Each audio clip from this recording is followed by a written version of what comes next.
अचलपूर नगरपालिका प्रशासनाच्या वतीने चौथ्यांदा नवीन चतुर्थ वार्षिक मालमत्ता कर आकारणी करत प्रारूप कर आकारणीची यादी प्रसिद्ध करत मालमत्ता धारकांना नोटीस देऊन हरकती व आक्षेप नोंदवण्याचे आवाहन केले होते। आज 27 डिसेंबर रोजी कल्याण मंडपम येथे सुनावणी आयोजित केली असता नागरिकांनी मोठ्या प्रमाणात गर्दी केल्याने पालिका प्रशासनाने ऐन वेळेवर हे सुनावणी रद्द केली, त्यामुळे गोंधळ निर्माण झाला होता। अचलपूर नगरपालिकेने सन 2024-25 ते 2027-28 या चतुर्थ वार्षिक वर्षाकरिता नगरपालिका क्षेत्रातील इमारती व भूखंड कर निर्धारणासाठी कर मूल्यांकन याद्या वसुली झोन न्याय तयार करत मूल्य निर्धारण अधिकारी अचलपूर नगर परिषद व नगर रचनाकार अमरावती यांनी सदर याद्या तपासणी करून नागरिकांना नोटीस बजावत 24 डिसेंबर पर्यंत आक्षेप अर्ज नोंदवण्याचे आवाहन करत 18, 19 व 20 व 27 व 28 डिसेंबर रोजी हरकती व सुनावणीची प्रक्रिया प्रारंभ केली होती। बहुतांश नागरिकांनी हरकती नोंदवल्या। पालिकेत जवळपास नव्या कर निर्धारण अंतर्गत 36,000 मालमत्ता धारक आहेत। जवळपास 6,000 मालमत्ता धारकांना हरकती संदर्भातील नोटीस अप्राप्त झाल्या आहेत। नगरपालिकेने नेमलेल्या पीएमसीच्या कामकाजावर नागरिकांनी आक्षेप घेतला आहे। बहुतांश मालमत्ता धारकांना प्राप्त झालेल्या मालमत्ता कर हा चुकीचा आहे, ते सर्वेक्षणही चुकीचे करण्यात आले आहे अशा नागरिकांच्या तक्रारी आहेत। आज पालिकेच्या वतीने कल्याण मंडपम येथे सुनावणी सुरू होताच नोटीस दिलेल्या नागरिकांसोबतच इतरही नागरिकांची गर्दी झाली होती, त्यामुळे सभागृहात गोंधळ निर्माण झाला आणि या ठिकाणी एकच पोलीस कर्मचारी बंदोबस्ताला असल्याने नाईलाजास्तव पालिका प्रशासनाला 27 व उद्या 28 डिसेंबर रोजी होणारी सुनावणी रद्द करण्यात आली आहे।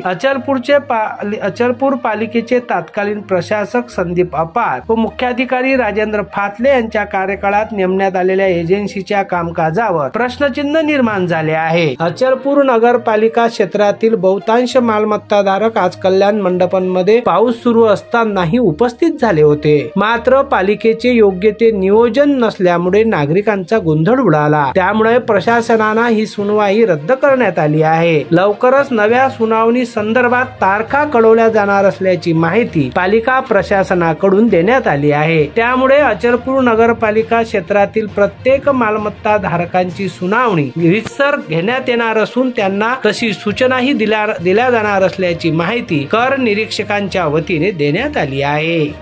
आप जो बोलेंगे ऐसा क्यों नहीं किया, वैसा क्यों, इसका आंसर मैं आपको नहीं दे सकता। 5-5, 7-7 वार्ड को एक दिन में बुलाने को सब एक साथ बुला लेते, 5-5 बुलाना चाहिए तो उसमें पब्लिक तो बढ़ना ही है ना, गोंधल होना ही है। मेरे को 700 रुपए टैक्स की 4,500 रुपए एरिया में है उसी टाइप से। अभी सीओ सर मेरी बात हो गई, आज की तारीख की पर्ची अभी बांटना चालू है हमारे मोहल्ले में, आज की डेट की नहीं, आज की नहीं है, कल की, आज का डेट की चालू है अभी।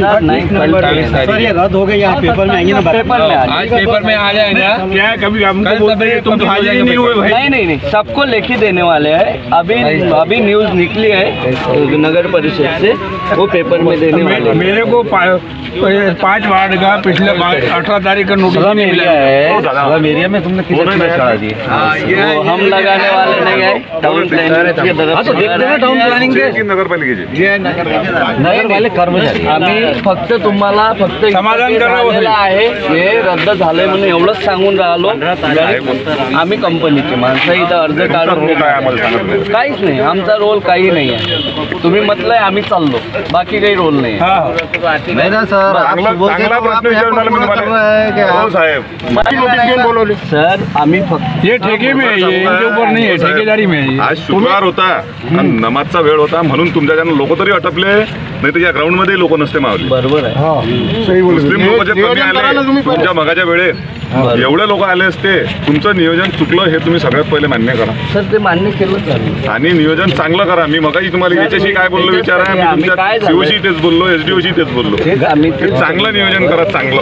अभी गए थे क्या आप एसडीओ की तरफ? यहाँ पर ये सब झमेला हुआ, मैं 2 घंटे यहाँ पर था। सीओ की तरफ गए थे क्या आप? सीओ को तो मैंने 50 फुट लगाया, सीओ आए नहीं यहाँ पर। उन्होंने बोले थे आने का। सीओ की तरफ जाके जाके वो नियोजन कराना पड़ता सबका सब। हाँ तो नियोजन करना, ये टैक्स इतना बढ़ा दिया, खूब बढ़ा तुमची कंपनी कोणती आहे तुम्ही? Coal project. तुमच्याकडे आज यहाँ पर सभी टैक्स जो वाड़ियों की पावती मिली सबों को, तो उसके उपलक्ष्य में सबों ने वहाँ पे एक निवेदन दिया कि भाई हमारे को टैक्स मंजूर नहीं है। तो नगर पालिका के माध्यम से आज यहाँ पर अचलपुर परत वाले के बहुत सारे लोगों को यहाँ पर बुलाया गया। यहाँ पर बहुत सी गर्दी हो गई और वो पावती पर ऐसा लिखा था कि 27 तारीख को 11 से 6 बजे तक के यहाँ पर आओ, लेकिन होने वाली है, यहाँ पे सुनावनी होने वाली है और यहाँ पे आने के बाद ही टैक्स कम होगा, नहीं तो हम ऐसा समझेंगे कि आपको दिए हुआ टैक्स मंजूर है। तो ये सोचते हुए यहाँ पे हजारों लोग आए, लेकिन नगर पालिका का किसी भी तरीके का नियोजन नहीं रहने के कारण यहाँ पर क्या हुआ क्या नहीं अभी भी लोगों का आना जारी है। और 1 बजे से यहाँ पर ऑनलाइन मंडप हॉल को ताला लगे हुआ है और लोग यहाँ पर उपस्थित है और यहाँ पर कोई कुछ बता नहीं रहे कि अब यहाँ पे आने के बाद हमने करना क्या। राजू भैया, इनके ऊपर क्या कार्रवाई करना अपन ये एरिया में ये अपने ऊपर करते थे, नहीं आते थे, अब नहीं आते तो ये हमारे को मान्य समझते थे। अब हमने क्या करना, हमने क्या करना, इनके बारे में क्या करना, हमने किसके पास में हमारी बात रखना। इधर लाइव लो, मैं बोलता जब हमारा एरिया अन्यायकारक टॅक्स भरणार नाही, अन्यायकारक टॅक्स जनता भरणार नाही, नहीं बिल्कुल नहीं भरना। अन्यायकारक टॅक्स जनता भरणार नाही, बोलो पंजाब बोलो ना यार, पंजाब बोलो ना रे, बोलो ना।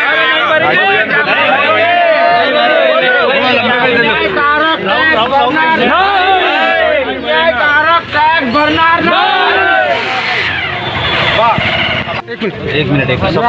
टॅक्स बाबत सर्वे करण्याचा ठेका एका प्रायव्हेट कंपनीला दिलेला आहे। त्या कंपनीनं कोणाच्या घराचा काय सर्वे केला याचा काही ताळमेळ नाही आणि झोपडपट्टीत राहणारे लोक ज्यांना अनुदानावर घरं भेटले, वाल्मिक आंबेडकर आवास योजनेचे घरं भेटले, घरकुल योजनेचे घरं भेटले, पंतप्रधान आवास योजनेचे घरं भेटले आणि ज्या पारंपरिक वर्षानुवर्षे शतकानुशतके परतवाडा अचलपुरातल्या झोपडपट्ट्या म्हणून प्रसिद्ध आहेत, त्या ठिकाणच्या लोकांची साधी रोजगाराची आणि खाण्यापिण्याची सुद्धा सोय नाही, त्या ठिकाणी सुद्धा 10-10 हजार रुपये 20-20 हजार रुपये टॅक्स या कंपनीनं लादलेला आहे। या सगळ्या स्लम एरियात झोपडपट्टीत हा जो टॅक्स लादला त्याचा आम्ही सर्वात प्रथम सर्व नागरिक अचलपूर परतवाडा हद्दीतले सर्व नागरिक निषेध करतो आणि फक्त पैसे खाण्याकरता अचलपूर नगरपालिकेचे सीओ आणि सर्व अधिकारी यांनी जी कंपनी नेमली त्या कंपनीच्या कामाचंच सर्वात पहिले ऑडिट झालं पाहिजे। त्यांनी काम बरोबर केलं की नाही याचंच सर्वात पहिले ऑडिट झालं पाहिजे, कारण की आज जी सुनावणी घेतली इथं सुनावणीची कोणतीही व्यवस्था नव्हती। टाउन प्लॅनिंगचे अधिकारी आले आणि नगरपालिकेचे अधिकारी पिकनिक करण्यासाठी आले असे बसलेले होते। लोक आले, लोकांकडून जबरदस्ती सह्या घेतल्या आणि त्या सह्या घेऊन त्याच्यावर काय लिहिलं ते लोकांना माहीतही नाही, फक्त सह्या घेतल्या। त्यामुळे या सगळ्या गोष्टीचा पुनर्विचार झाला पाहिजे, हे पूर्ण प्रोसिजर पुन्हा झाली पाहिजे आणि हा लादलेला टॅक्स जो आहे, अन्यायकारक टॅक्स जो आहे हा कमीत कमी करण्यात आला पाहिजे आणि जे लादले गेले ते सोयी ज्या एरियात नाही त्या सर्व कमी करून त्या एरियातले टॅक्स त्या एरियाच्या स्टँडर्ड प्रमाणे लावल्या गेले पाहिजे अशी आमची मागणी आहे।